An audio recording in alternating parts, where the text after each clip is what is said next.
Helicopter Story has a lot to say about gender, and I was disappointed but not surprised to learn that the story got as much backlash as it did. Now, the original title of the story was I Sexually Identify as an Attack Helicopter, and I understand why that title would put readers in a defensive mindset going into this and feel like they should expect the worst. There were concerns that this was written as a troll story. I'll say I never got that sense while I was reading it because this is a story that has a lot to say about gender and the self fulfillment that comes with finding your place.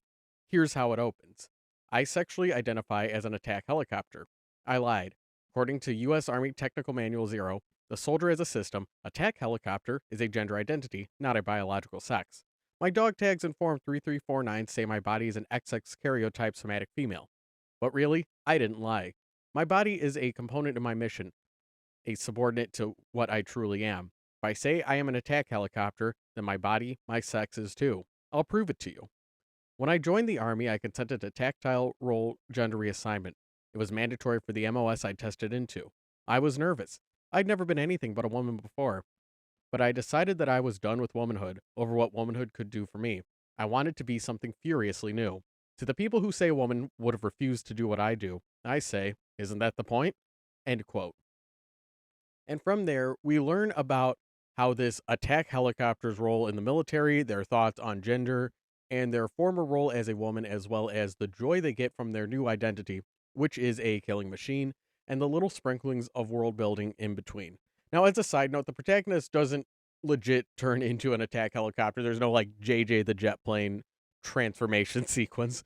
The protagonist is a souped up pilot who has become one with the machine, and we see that now their personality and how they operate in the world is more like a fighter pilot than a woman.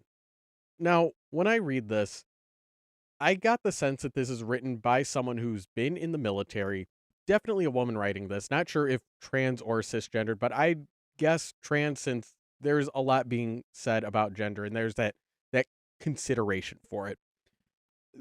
That was another thing was, I got the sense that this author, Isabel Fall, has thought very deeply and carefully about gender and society. I would love to read her nonfiction works just to see a more straightforward sense of the world, or maybe she's the type that just wants to pour everything into sci-fi. Either way, I immediately felt that visceral greed that I wanted to consume more of this author, wanted to enjoy more of her worldview within a few pages of this. There was a very satisfying way that this story dispelled information. The writing style was engaging, it was very snappy. I did enjoy the pace. The way that the story alternates between telling you a little bit about the world, the history, the current mission the protagonist is on, and their thoughts on gender. And this reads as a uniquely female fantasy for lack of a better term, because the quote unquote power fantasy in the story is what if being small and vulnerable was a strength, and what if I could overpower everyone and be this big killing machine, and having that power come from someone who used to be this small being feels like a very uniquely female perspective. With that in mind, this is not a good trans story in that this is not the trans role model. This is not the desirable trans protagonist that follows the quote unquote correct trajectory for a trans person.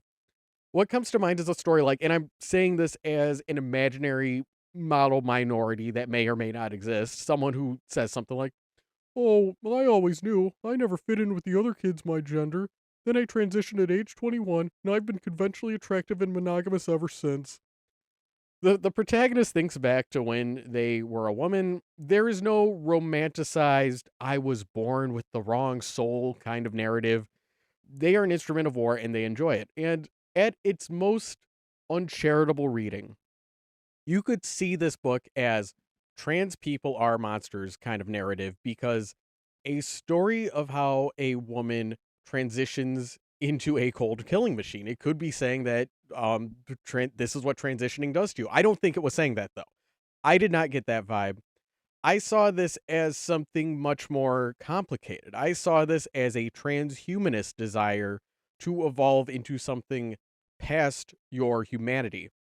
And that is something that goes wildly outside of the typical polite queer narrative. Now, when I think of polite queer narratives, I'll be real, I don't know who or what story I could point to as the quote unquote good example of a transgender person or narrative. mostly because most of the queer media I consume is either yaoi or harem manga where all the chicks have huge cans. And secondly, when I see something that's too sanitized for the mainstream, I'm inherently not into it. Like, as soon as I hear a fan of whichever non-problematic series say something like, "This is a good queer story. It doesn't do a toxic trope like X, Y, and Z," I get this feeling that it's not for me if it's specifically made to appeal to someone who's concerned that their media carefully tiptoes around uncomfortable topics and handles their audience with kid gloves. And maybe that is what you need. Maybe you just need that fua fua escapism gay edition. Thinking more specifically of books that I have consumed, there's a few queer memoirs aimed at a younger audience that have caused quite a stir because it's something gay and it's in the YA section.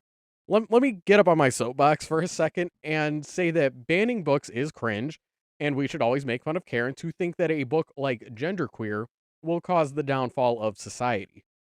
The thing is, though, here's my the enlightened centrism of the day. I couldn't finish Genderqueer because that book was annoying. It was this super twee art style, and the author cared way too much about what everyone thinks. So, sorry I couldn't read up to the sex scene everyone got so goddamn angry about, because the vibe was catastrophically off. Like, good on you for discovering your truth in your spivic pronouns. I needed something with more of a pulse.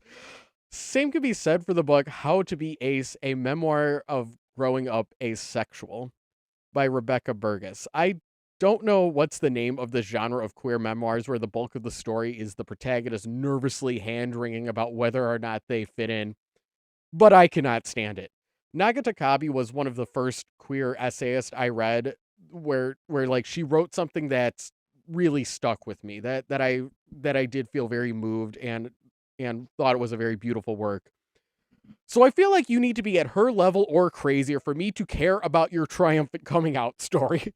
So seeing something like Genderqueer or How to Be Aced pushed as good or necessary stories, I mean, if you read that and it helped you feel seen, so you want to get the word out, look, dude, I'm not going to rain on your parade and say that's wrong. And with the backlash, the disproportionate backlash, I should add, that these books get, I understand wanting to rally behind your team and speak up for works like this. Again, we need to make fun of Karens who thinks that books like these mark the downfall of civilization. And now, with all that preamble aside, I feel like there's a very specific type of queer story that gets published, gets approved, gets pushed onto shelves. And it's really not the kind of thing I can relate to in even the broadest of sense. Like, for lack of a better term, they're all very normal and they feel very safe. Like, whatever the fuck is wrong with me isn't gonna get a book. There's not gonna be a hashtag our voices for somebody who's holed up in the goon cave drawing hundreds of Rule 34 pics of an autistic hyperfixation. That doesn't happen because it's not fitting in with polite society. And I think of the gay guys I know and I'm friends with, they live a high risk lifestyle where they're constantly hooking up, meeting with strangers. When they go to a dive bar with a glory hole, the entire place erupts like you walked into an episode of Cheers.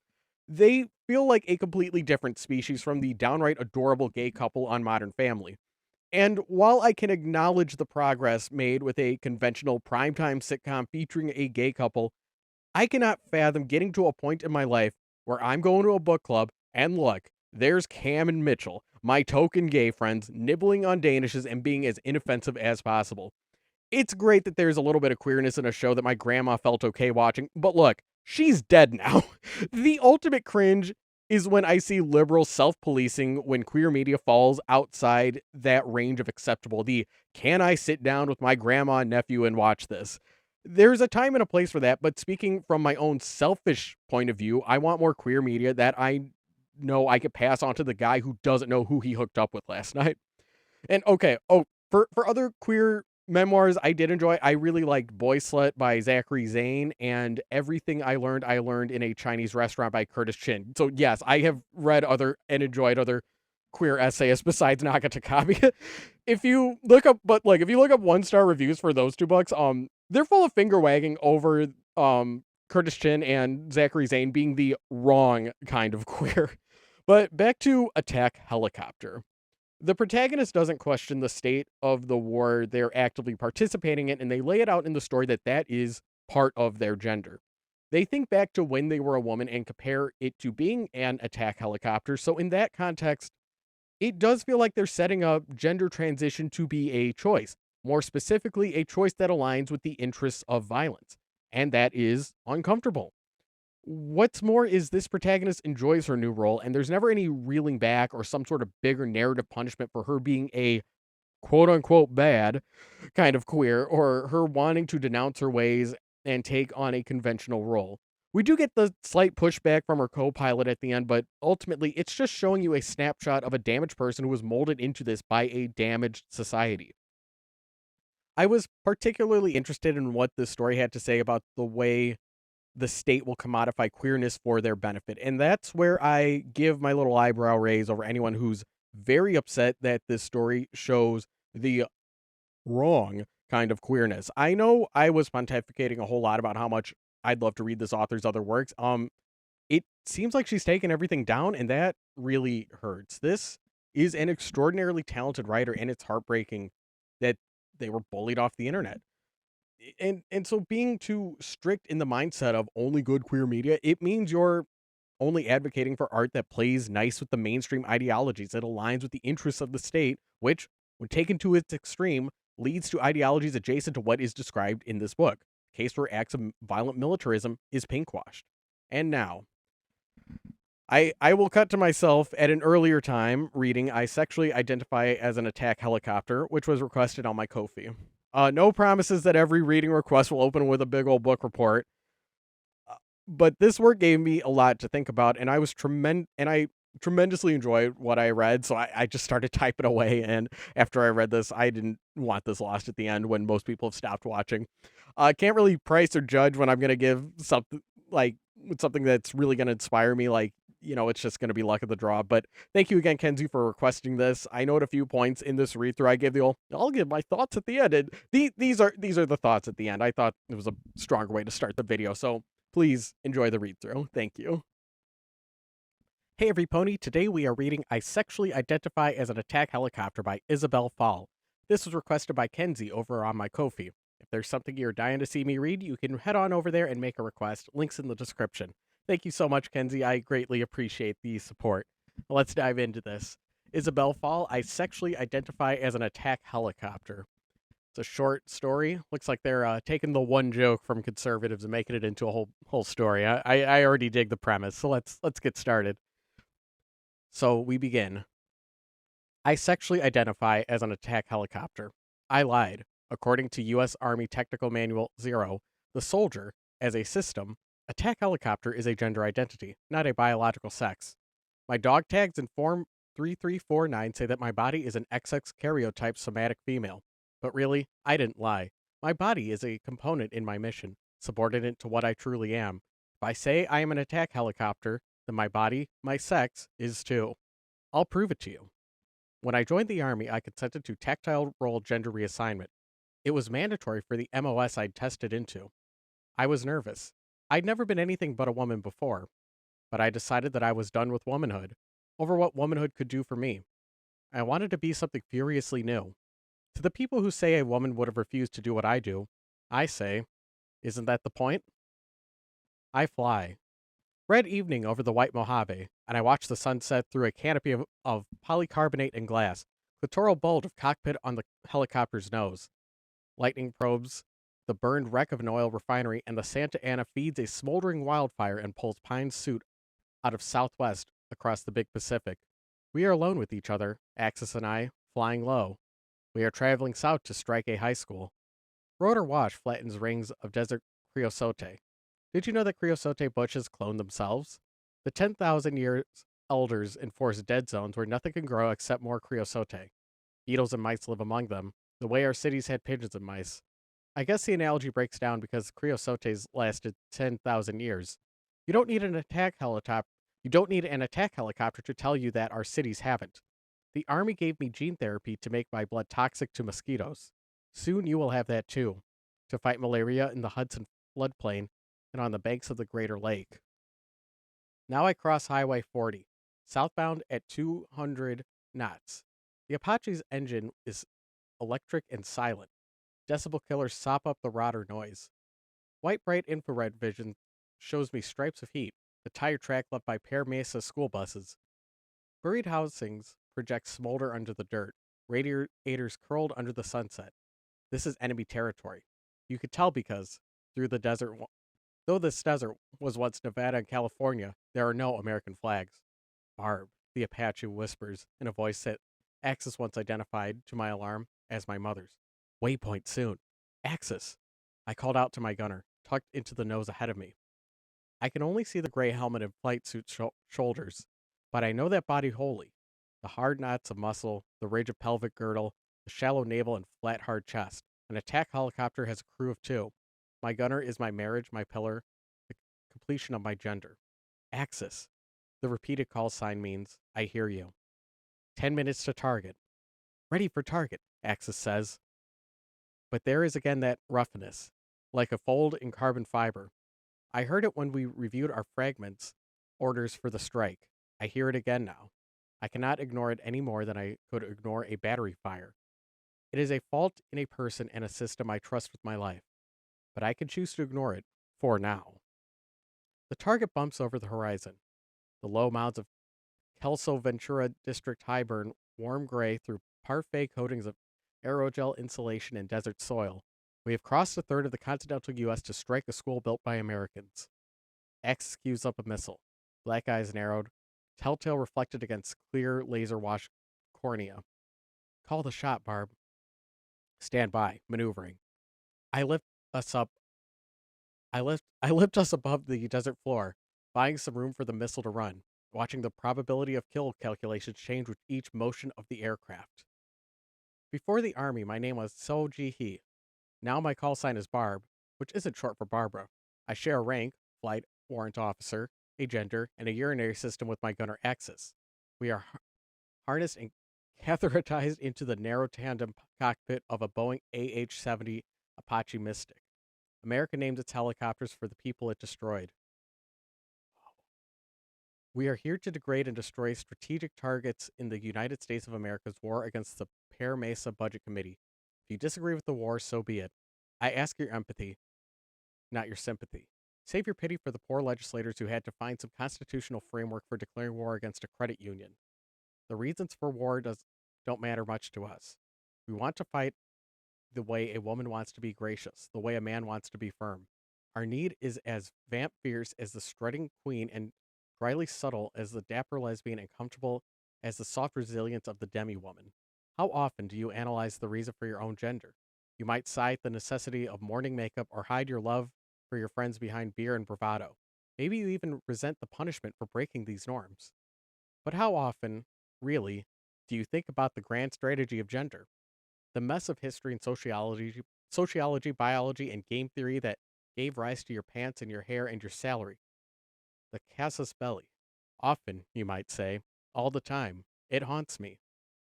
Then you, more than anyone, help make me.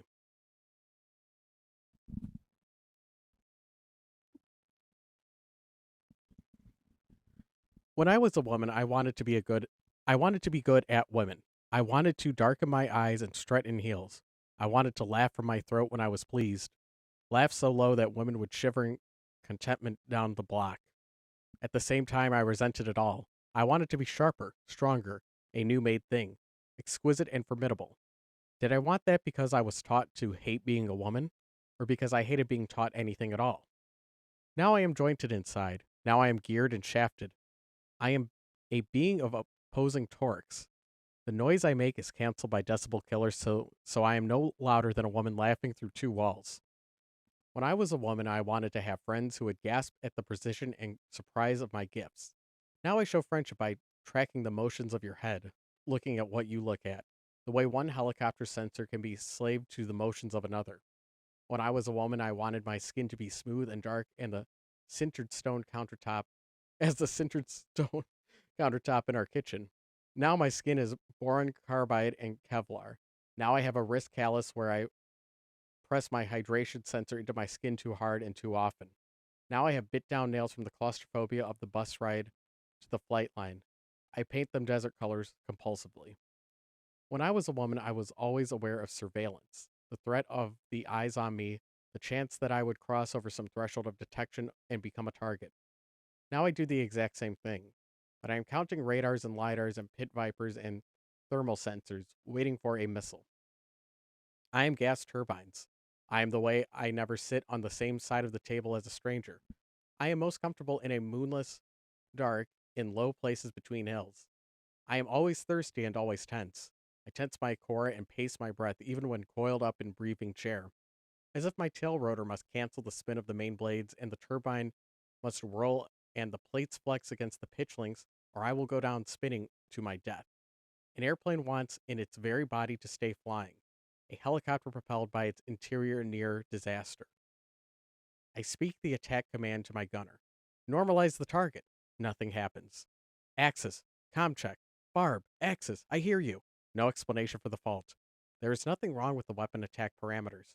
Nothing wrong with any system at all, except the one without any telltales. My spouse, my gunner. Normalize the target. I repeat. Axis. Rifle 1. The weapon falls off our wing, ignites, homes in on the hard and visible points of the laser designator.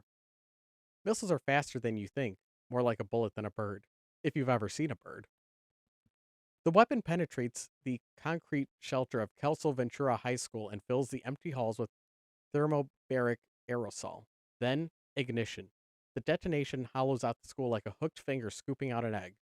There are not much more than a few janitors in there, few teachers working late. They are bycatch. What do I feel in the moment? Relief. Not sexual, not like eating or pissing, not like coming in from heat to the cool, dry climate shelter. It's a sense of passing, walking down the street in the right clothes with the right partner to do the right job. That feeling. Have you felt it? But there is also an itch of worry. Why did Axis hesitate? How did Axis hesitate? Kelso Ventura High School collapses into its own basement. Target normalize, Axis reports, without emotion, and my heart beats slow and worried. I want you to understand that the way I feel about Axis is hard and impersonal and lovely. It is exactly the way you would feel if a beautiful, silent turbine whirled beside you day and night, protecting you, driving you on, coursing with its current fiercely bladed devotion. God, it's love. It's love I can't explain. It's cold and good. Barb, I say, which means I understand. Exiting north, 030, Cupid's 2. I adjust the collective feel, the swashblade push against the pitch links. The links tilt the angle of rotors so they ease their bite on the air. And the Apache, my body, sinks towards the hot desert floor. Warm updraft caresses the hull, sensual contrast with the Santa Ana wind. I shiver in delight. Suddenly, warning receives hiss in my ears. Poke me in the sacral vertebrae. Put a dark thunderstorm note in my air. Shit. Axis hisses. Air search radar activate. Bearing 192. Angels 20. Distance 80 clicks. It's a fast mover. He must have heard the blast. A fighter. A combat jet. Pear Mesa's mercenary defenders have an air force, and they are out on the hunt. A werewolf. Must be grown? Grown up. I cue the plasma sheath's stealth systems that protect us from radar and laser hits. The Apache glows with lines of arc-wheeled light, UFO lights. Our rotor wash blasts the plasma into a bright wedding train behind us. To the enemy sensor, that trail of plasma is as thick, as soft as insulating foam. To our eyes, it's cold aurora fire. Let's get the fuck out. I touch the cyclic and we side slip through Mojave dust, watching the school fall into itself. There is no reason to do this, except that somehow I know Axis wants to see. Finally, I pull the nose around. Aim us northeast, shedding light like a comet buzzing desert on its way into the sun. Werewolf at 70 clicks, Axis reports. Coming our way. Time to intercept. 6 minutes. The werewolf apostles are mercenaries, survivors from the militaries of climate-seared states. They sell their training and their hardware to earn their refugee people a few degrees more distant from the equator. The heat of the broken world has chased them here to chase us. Oh, hey there. Sorry, I had to take a little pause. I realized that this was the most this had to have been the most I've read something without pausing to yap and share my opinions. Um I I do like to keep the commentary running as I read, to keep it all fair use.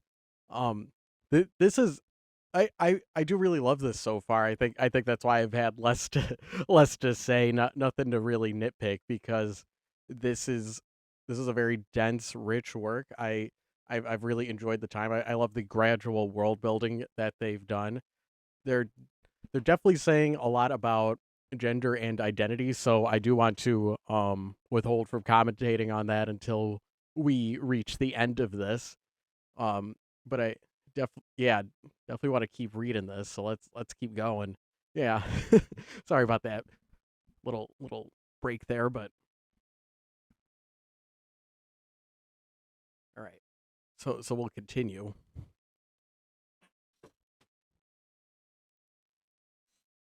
Before my assignment neurosurgery, they made me sit through, I could bear to sit back then, the mandatory course on applied constructive gender theory. Slouched in a fungus nibbled plastic chair as transparency slid across the cracked screen of a G-networked briefing element overhead projector. How I learned the technology of gender. Long before we had writing or farms or post digital strike helicopters, we had each other. We lived together and changed each other, so we needed to say, this is who I am, this is what I do. So, in the same way that we attach sounds to meanings to make language, we began to attach clusters of behavior to signal social roles. Those clusters were rich and quick changing, and so just like language, we needed networks devoted to processing them. We needed a place in the brain to construct and to analyze gender. Generations of queer activists fought to make gender a self determined choice and to undo the creeping determinism that said, the way it is now is the way it always was and always must be. Generations of scientists mapped the neural wirings that motivated and encoded the gender choice. And the moment their work reached a usable stage, the moment society was ready to accept plastic gender and scientists were ready to manipulate it, the military found a new resource. Armed with functional connectome mapping and neuroplastics, the military can make gender tactile. If gender has always been a construct, then why not construct new ones? My gender networks have been reassigned to make me a better AH-70 Apache Mystic pilot. There it is. There's the meme. There's the joke. There's the title. This is better than conventional skill learning. I could show you why. Look at a diagram of an attack helicopter's airframe and components. Tell me how much of it you grasp at once. Now look at the person near you, their clothes, their hair, their makeup and expression, the way they meet or avoid your eyes. Tell me which was richer with information about dangers and capability. Tell me which was easier to access and interpret. The gender networks are old and well connected. They work. I remember being a woman. I remember it the way you remember that old beloved hobby you left behind. Woman felt like my prom dress, polyester satin, smooth between little hands and little hip. Woman felt like a little tick of the lips when I was interrupted, or like teasing out the mood my boyfriend wouldn't explain, like remembering his mom's birthday for him, or giving him a list of things to buy at the store when he wanted to be better about groceries. I was always aware of being small, aware that people could hurt me. I spent a lot of time thinking about things that had happened right before something awful. I would look around me and ask myself, are the same things happening now? Women live in cross reference. It is harder to work than we know. Now I think about being small as an advantage for a nape of Earth maneuvers and pop up guided missile attacks. Now I yield to speedwalkers in the hall like I need to avoid fouling my rotors. Now walking beneath high tension power lines makes me feel the way a cis man would feel if he strutted down the street in a miniskirt and heels. I'm comfortable in open spaces, but only if there's terrain to break it up. I hate conversations I haven't started. I interrupt shamelessly so that I can make my point and leave. People treat me like I'm dangerous, like I could hurt them if I wanted to. They want me protected and watched over. They bring me water and ask how I'm doing. People want me on their team. They want what I can do. Hmm. A fighter is hunting us, and I am afraid that my gunner has gender dysphoria. 20,000 feet above us, still we use feet for altitude, the bathroom tiled transceivers cupped behind the nose cone of a werewolf apostle J-20S fighter broadcast fingers of radar light, each beam cast at a separate frequency, a fringe caress instead of a pointed prod. But we are jumpy, we are hypervigilant. We feel that creeper touch. I get the cold rush skin prickle feel of a stranger following you in the dark. Has he seen you? Is he just going the same way? If he attacks, what will you do? Could you help? Could you scream? Put your keys between your fingers, like it will help. Glass branches of possibilities grow from my skin, waiting to be snapped off by the truth. Give me a warning before he's in IRST range. I order Axis. We're going north. Axis. The werewolf's infrared sensor will pick up the heat of us, our engine and plasma shield, burning against the twilight desert. The same system that hides us from his radar makes us hot and visible to his IRST. I throttle up, running faster, and the Apache whispered alarm. Down over speed. We're moving too fast for the plasma stealth system, and the wind's tearing it from our skin. We are not modest. I want to duck behind a ridge to cover myself, but I push through the discomfort, feeling out the trade off between stealth and distance. Like the morning check in the mirror, trading the confidence of a good look against the threat of reaction. When the women of Soviet Russia went to war against the Nazis, when they volunteered by the thousands to serve as snipers and pilots and tank drivers and infantry and partisans, they fought hard and they fought well. They ate frozen horse dung and hauled men twice their weight out of burning tanks. They shot at their own mothers to kill the Nazi behind her. But they did not lose their gender. They gave up the inhibition against killing, but would not give up flowers in their hair, polish for their shoes, a yearning for the young lieutenant, a kiss on his dead lips. And if that is not enough to convince you that gender grows deep enough to thrive in war, when the war ended, the Soviet women were punished. They went unmarried and unrespected. They were excluded from victory parades. They had violated their gender to fight for the state. The state judged that violation worth punishment more than heroism was worth reward. Gender is stronger than war. It remains when all else flees. When I was a woman, I wanted to machine myself. I loved nails cut like laser arcs and painted violent bright in bathrooms that smelled like laboratories. I wanted to grow thick legs with fat and muscle that made shapes under the skin like Nazca lines. Ooh, Nazca line. I was like, wait, is my beautiful background moving? Okay, no, it's just slow moving. I love my birth control. Loved that I could turn my period off. Loved the home beauty feedback kits that told you what to eat and dose to adjust your scent, your skin, your moods. I admired. Wasn't sure if I wanted to be or wanted to fuck the women in the building. Build your own shit videos I watched on our local image of the old internet. Women who made cyber attack kits of jewelry and sterile printed IUDs. Made their own huge wedge shields and fitted bras and skin thin chameleon dresses. Women who talked about their implants the same way they talked about computers, phones, tools, technologies of access, technologies of self expression. Something about their merciless self possession and self modification stirred me. The first time I ever meant to masturbate, I imagined one of those women coming into my house, picking the lock, telling me exactly what to do, how to be like her. I told my first boyfriend about this. I showed him pictures and he said, "Girl, you buy as hell," which was true, but also wrong. Because I did not want those dresses, those heels, those bodies in the way I wanted my boyfriend. I wanted to possess that power. I wanted to have it and be it. The Apache is my body now, and like most bodies, it is sensual. Fabric armor that stiffens beneath my probing fingers. Stub wings clustered with ordnance. Rotors so light and strong they do not even droop. As artificial looking to an older pilot as breast implants. And I brush at the back ring of a sensor housing like the tip of a nail lifting a stray lash from the white of your eye. I don't shave, which all the fast jet pilots do, down to the last curly scrotal hair. Nobody expects a helicopter to be sleek. I have hairy armpits and a thick black bush all the way down to my ass crack. The things that are taboo and arousing to me are the things taboo to helicopters. I like to be picked up, moved, pressed, bent, folded, held down, made to shudder, made to abandon control. Do these last details bother you? Does the topography of my pubic hair feel intrusive and unnecessary? I like that. I like to intrude, inflict damage, withdraw. A year after you read this, maybe those paragraphs will be the only thing you remember, and you will know why the rules of gender are worth recruitment. But we cannot linger on the point of attack. Oh boy, we got a lot of dialogue coming up. I haven't really thought of haven't been doing a lot of voices. It's been a lot of narration over here. And I let's see. Well, let's do our best.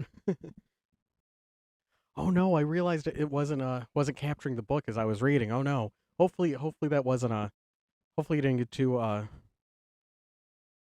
hopefully there wasn't too much loss there. I I don't think I had any catastrophic missteps while I was chugging away reading that. Um, I do also want to note for the Kofi requests, you could say if you just want to read through if how much commentary you want. There were no instructions given, so I am just gonna just try to interject when I see fit, and definitely will be giving more detailed thoughts at the end of this. But yeah, let's continue. Sorry about that that little oopsie doodle there. All right, so let's start this next part. He's coming north. Time to intercept 3 minutes. Shit. How long until he gets us on the thermal? 90 seconds with the gaunt on. Danger has swept away Axis's hesitation. Shit. He's not quite on zero aspect. Yeah, he's coming up a few degrees off our heading.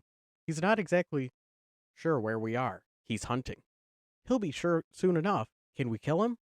With sidewinders? Axis pauses articulately. The target is 20,000 feet above us, and he has a laser that can blind our missiles. We'd have more luck bailing out and hiking. All right, I'm going to fly us out of this. Sure. Just check the gun. 10 times already, Barb. When climate and economy and pathology all went finally and totally critical along the Gulf Coast, the federal government fled Cabo fever and barred to huddle behind New York's flood barriers. We left 1,106 local disaster governments behind. One of them was the Pear Mesa Budget Committee. The rest of them were doomed. Pear Mesa was different because it had bought up and hardened its own hardware and power, so Pear Mesa's neural nets kept running.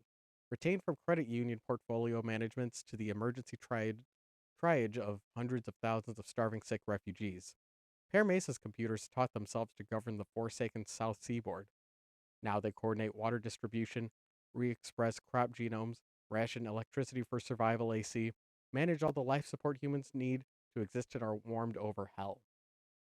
But, like all advanced neural nets, these systems are black boxes. We have no idea how they work, what they think. Why do Pear Mesa's AIs order the planting of pear trees? Because pears were their corporate icon, and the AIs associate pear trees with areas under their control. Why does no one make the AI stop? Because no one knows what else is tangled up in with these plant pear tree impulses. The AIs might have learned, through some reward fallacy or perverse founder effect, that pear trees cause humans to have babies. They may believe that their only function is to build support systems around pear trees. When America declared war on Pear Mesa, the, their AIs identified a useful diagnostic criteria for hostile territory: the posting of a 50-star American flags.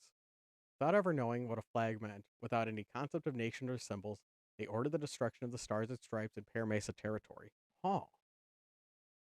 Huh. Interesting. That was convenient for propaganda. But the real reason for this war, sold to a hesitant Congress by technocrats and strategic ecologists, was the idea of scale atrocity. Pear Mesa's AIs could not be modified by humans, and thus could not be joined with America's own governing algorithms, thus must be forced to yield all their control, or else remain forever separate. And that separation was intolerable. By refusing United States administration, our superior resources and planning capability, Pear Mesa's AIs condemned citizens who might otherwise be saved to die, a genocide by neglect. Wasn't that the unforgivable crime of fossil capitalism? The creations of systems whose failures modes led to mass death? Didn't we have a moral imperative to intercede? Pear Mesa cannot surrender, because neural nets have a basic imperative to remain online. Pear Mesa citizens cannot question the machine's decisions. Everything the machines do is connected in ways no human can comprehend. Disobey one order, and you might as well disobey them all. But none of this is why I kill. I kill for the same reason men don't wear short skirts, the same reason I used to pluck my brows, the reason NB people are supposed to be unfair and stupid, yes, but still androgynous with short hair. Are these good reasons to do something? If you say no, honestly no, can you tell me you break those rules without fear or cost? But killing isn't a gender role, you might tell me. Killing isn't a decision about how to present your own autonomous self to the world. It is coercive and punitive. Killing is therefore not an act of gender. I wish that were true. Can you tell me honestly that killing is a genderless act? The method, the motive, the victim? When you imagine the innocent dead, what do you see? Barb, Axis calls softly. Your own voice always sounds wrong on recordings, too nasal. Axis's voice sounds wrong when it's not coming straight into my skull through the helmet mic. Barb, how are we doing? Exiting 150 knots north. Still in his radar, but he hasn't locked us up yet. Locked us up. How are you doing? I cringe in discomfort. The question is an indirect way for Axis to admit something's wrong, and that indirection is obscene, like hiding a corroded tail rotor bearing from your maintenance guys. I'm good, I say with fake ease. I'm in flow. Can't you feel it? I dip the nose to match a drop off below, provoking a whine from the terrain detector. I am teasing, striking a pose. We're gonna be okay. I feel it, Barb. But Axis is tense, worried about our pursuer, and other things. Doesn't laugh. How about you? Nominal. Again, the indirection, again the denial, and so I blurted out. Are you dysphoric? What? Axis says, calmly. You've been hesitating, acting funny. There is no way to ask someone if their militarized gender's conditioning is malfunctioning. Are you good? I. Dot, dot, dot. Hesitation. It makes me cringe again, in a secondhand shame. Never hesitate. I don't know. Do you need to go on report? Severe gender dysphoria can be a flight risk. If Axis hesitates over something that needs to be done instantly, the mission could fail decisively. We could both die. I don't want that, Axis says. I don't want that either, I say, desperately. I want nothing less than that. But Axis, if the warning receiver climbs to a steady crow call. He knows we're here, I say to Axis's tight inhalation. He can't get a lock through the gown, but he's aware of our presence. Fuck. Blinder, blinder, he's got his laser on us. The fighter's lighter pod is trying to catch the glint of a reflection off us. Shit, Axis says. We're gonna get shot. The gown should defeat it. He's not close enough for thermal yet.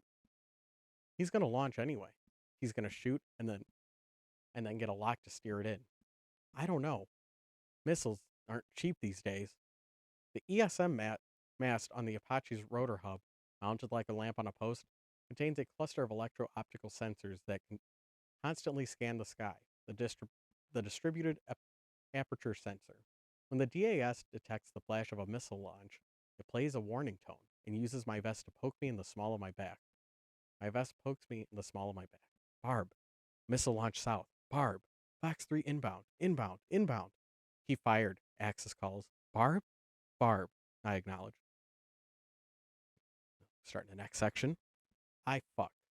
Oh, you want to know, many of you, at least. It's all right. An attack helicopter isn't a private way of being. Your needs and capabilities must be maintained for the mission. I don't think of becoming an attack helicopter changed who I wanted to fuck. I like butch, assertive people. I like talent and prestige, the status that comes of doing things well. I was never taught the lie that I was wired for monogamy, but I was still careful with men. I was still wary. I could never tell him why, that I was afraid, not because of him, but because of all the men who'd seen good like him at first and then turned into something else. No one stalks an attack helicopter. No slack-eyed, well-dressed drunk punches for you, ignoring the little rape he slurs at your neckline.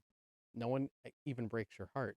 With my dopamine systems tied up by the reassignment surgery, fully assigned to mission behavior, I can't fall in love with anything except my own purpose. Are you aware of your body? Do you feel your spine when you stand, your hips when you walk, the tightness and the mass in your core? When you look at yourself, whose eyes do you see? Whose eyes do you use? Your own? I am always in myself. I never see myself through my partner's eyes. I have weapons to use, of course, ways of moving, moans, and cries. But I measure those weapons by their effect, not by their similarity to some idea of how I should be. Flying is the loop of machinery and pilot, the sense of your motion on the controls translated into torque and lift, the airframe's reaction shaping your next motion until the loop closes, and machine and pilot are one. Awareness collapses to the moment. You're always doing the right thing, exactly as it needs to be done. Sex is the same. Search for everything in an instance. Of course, I fuck Axis. A few decades ago, this would have been a crime. What a waste of perfectly useful behavior. What a waste of that lean, muscled form, those perfect killing hands that know me millimeter by millimeter, system by system, so there is no mystique between us, no secret places or feminine mysteries, only the tortuously exact technical exercise of nerves and pressure, oxytocin released to flow between us by the press of knuckles in my cunt. When I come beneath Axis, I cry out. I press my body close. I want that utter loss of control that I feel nowhere else. Heartbeat in arched throat, nipple beneath strained tongue. And my mind is hyperactivated, free associating, and as Axis works in me, I see the work we do together. I see the puffs of 30mm autocannon detonating on night cold desert floor. Violence doesn't get me off, but getting off makes me revel in who I am, and I am violent, made for violence, alive in the fight. Does that surprise you? Does it bother you to mingle cold technical discipline with hot flesh and sweat? Let me ask you, why has the worst insult you can give a combat pilot always been weak dick? Have you ever been exultant? Have you ever known that you are a triumph? Have you ever felt that it was your whole life's purpose to do something, and that all you needed to succeed was to be entirely yourself? To be yourself well is the wholest and best feeling that anything has ever felt. It is what I feel when I am about to live or die. The werewolf's missile arches down on us, motor burned out, falling like an arrow. He is trying a shoot-on prospect attack. Cannot find us exactly, so he fires a missile that will finish the search, lock onto our hearts, or burn through our stealth with its onboard radar, or acquire us optically like a staring human eye, or at least make us react. Like the cat caller barked, "Hey!" to evoke the flinch or the huddle, the proof that he has the power. We are ringed in the vortex of a dilemma. If we switch off the stealth gown, the werewolf fighter will lock its radar onto us and guide the missile to the kill. If we keep the stealth system on, the missile's heat seeker will home in on the blazing plasma. I know what to do. Not in the way you learn how to fly a helicopter, but the way you know how to hold your elbows when you gesture. A helicopter is more than a hovering fan, you see. The blades of the rotor tilt and swivel. When you turn the aircraft left, the rotors deepen their bite onto the air on one side of the spin to make the off-center lift. You cannot force a helicopter, or it will throw you to the earth. You must be gentle. I caress the cyclic. The Apache's nose comes up smooth and fast. The Mojave horizon disappears under the chin. Access grip from the front seat passes through the microphone and into the bones of my face. Pitch indicator climbs up towards 60 degrees, ass down, chin up.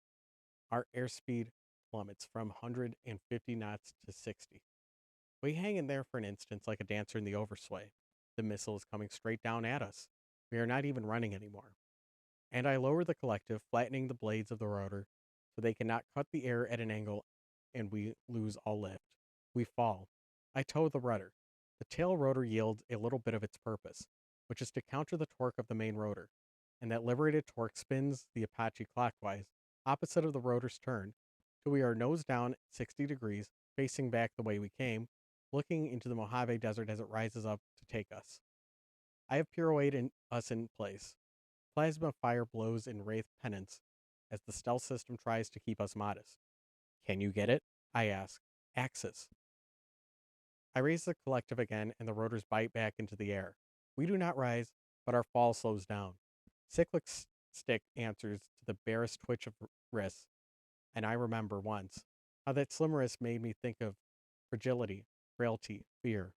I am remembering even as I pitch the helicopter back and we climb again, nose down, tail up, scudding backward into the sky while aimed at our chasing killer. Axis is on top now, above me in the front seat, and in front of Axis is the chin gun, pointed 60 degrees up into heaven. Barb, the helicopter whispers, like my mother in my ear. Missile 10 seconds. Music? Glare? No. No jamming. The werewolf missile will home in on our jamming, like a wolf with a taste for pepper. Our lasers might dazzle the seeker, drive it off course, but if the missile turns then, Axis cannot take a shot. Take the shot. It is not a choice. I trust Axis. Me getting a sip of water is not a choice either. Yeah, Oh, sorry about that. Axis steers the nose turret onto the target, and I imagine strong fingers on my own chin, turning me for a kiss. Looking up into the red, scorched sky, Axis chooses the weapon, 30mm guided Prox AP, and aims and fires with all the idle, don't have to try confidence of the first girl dribbling a soccer ball who I ever for a moment loved. The chin autocannon barks out 10 rounds a second. It is effective out to 1.5 kilometers. The missile is moving more than 100 meters per second. Axis has 1 second almost exactly. 10 shots of 30 millimeter smart grenade to save us. A mote of gray shadow rushes at us and intersects the line of cannon fire from the gun. It becomes a spray of light. The Apache tings and rattles. The desert below us, behind us, stifles with tiny plumes of dust that pick up in the wind and settle out like sift from a hand. Got it, Axis says. I love you. Axis. Many of you are veterans in the act of gender. You weigh the gaze and disposition of strangers in a subway car and select where to stand, how often to look up, how to accept or reject conversation. Like a frequency hopping radar, you modulate your attention for the people in your context. Do not look too much, lest you seem interested or alarming. You regulate your yawns, your appetite, your toilet. You do it constantly and without failure. You are aces. What other way could there be? What other way could be better? What other neural pathways are so available to constant reprogramming, yet so deeply connected to judgment, behavior, reflex? Some people say that there is no gender, that it is a postmodern construct, that in fact there are only man and woman and a few marginal confusions. To those people I ask, if your body fact is enough to establish your gender, you would willingly wear bright dresses and cry at movies, wouldn't you? You would hold hands and compliment each other on your beauty, wouldn't you? Because your cock would be enough to make you a man. Have you ever guarded anything so vigilantly that you protect yourself against the shame of gender wrong? Ooh. The same force that keeps you from gender wrong is the force that keeps me from fucking up. The missile is dead. The werewolf apostle is still up there. He's turning off. Axis has taken over defensive awareness while I fly. Radar off. Laser off. He's letting us go. Afraid of our fighters? The mercenary cannot replace a lost J-20S. He probably has a wingman, still hiding, who would die too if they stray into a trap. Yes, Axis says. Keep the gown on, in case he's trying to bluff into shutting down our stealth. We'll stick to the terrain until he's over the horizon. Can you fly us out? The Apache is fighting me. Fragments of the destroyed missile have pitted the rotors, damaged the hub assembly, and jammed the control surface. I begin to crush the shrapnel with the Apache's hydraulics, pounding the metal free with careful control inputs. But the necessary motions also move the aircraft. Half a second's error will crash us into the desert. I have to calculate how to unjam the shrapnel while accounting for the effects that the shrapnel on my flight authority and keeping the aircraft stable despite my constant control inputs while moving at 130 knots across the desert. Barb, I say, not a problem. And for an hour I fly without thought, without any feeling except the smooth stone joy, doing something that takes everything. The night desert is black to the naked eye, soft gray to thermal. My attention flips between my left eye focused on the instruments and my right eye looking outside. I am a black box like the Paramesa AIs. Information arrives, a throb of feedback in the cyclic, a shift of axis weight, a dune crest ahead, and my hands and feet move to hold us steady. If I focused on what I was doing, it would all fall apart. So I don't. Are you happy? Axis asks. Good to talk now. Keep my conscious mind from interfering with the gearbox of reflexes below. Yeah, I say, and I blow out a breath into my mask. Yeah, I am. A lightness in my ribs. Yeah, I feel good. Why do you think we just blew up a school? Why did I text my best friend the appearance and license number of all my cab drivers, just in case? Because those were things that had to be done. Listen, I exist in this context. To make war is part of my gender. I get what I need from the flight line, from the ozone tang of charging stations and the shimmer of distant bodies warping in the tarmac heat, from the 20 minutes of anxiety after we land when I cannot convince myself that I am home and safe, and that I am no longer keeping us alive with the constant adjustments of my hands and feet. Despite their skilled labor supply, I guess, attack the demographic skill curve. Kind of a long-term objective. Kind of makes you think it's not going to be over by election season. We don't get to know why the AIs picked the targets. Maybe destroying schools was an accident. a quirk of some otherwise successful network, coupled with the load bearing elements of a vast strategy. Hey, I say, after a beat of silence, you did good back there. You thought I wouldn't.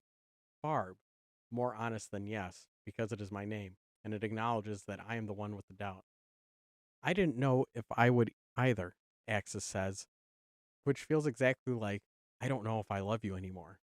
I lose control for a moment, and the Apache rattles in bad air, the tail slews until I stop thinking and bring everything back under control in a burst of rage. You're done? I whisper into the helmet. I have never even thought about this before. I am cold, sweat soaked, and shivering with adrenaline come down. Drawn out like a tendon in high heels, I just off the dance floor feeling post voracious satisfied. Why would we choose anything else? Why would we give this up when it feels so good to do it? When I love it so much? I just have questions. The tactile channel processes the sound of Axis swallowing into a dull point of sound, like the dropped plastic.